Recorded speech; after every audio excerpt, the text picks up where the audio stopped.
Am I the a-hole for being upset with my husband for saying he'd pick his deceased wife over me?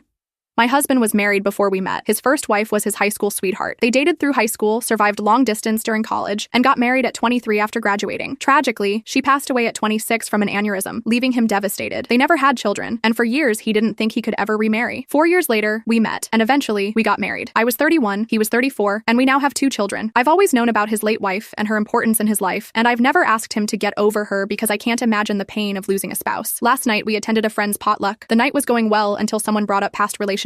One of our friends, who is newly divorced, shared her experience, which led others to share stories about high school and college relationships. I joked that I'd never thought I'd get married because my luck with men was so terrible until I met my husband. I said how lucky I felt to have him in my life. Then, my husband brought up his late wife, which wasn't unusual, as everyone there knows about her. But then, he said something that crushed me. If she walked through that door right now, I'd pick up where we left off. It felt like someone had punched me in the gut. Everyone in the room felt the awkwardness, but I laughed it off to avoid making a scene. Still, it was clear I was hurt. On the drive home, I stayed silent. And later, I told him how deeply his comment hurt me. I explained that I didn't want to fight and preferred to talk in the morning once I'd calmed down. He kept pushing for a discussion, so I slept on the couch. It's now the morning, and I barely slept. He's still sleeping, and I'm not sure how to approach the conversation or what he'll say. I understand his love for her will never disappear, but hearing those words from my husband has left me questioning our relationship.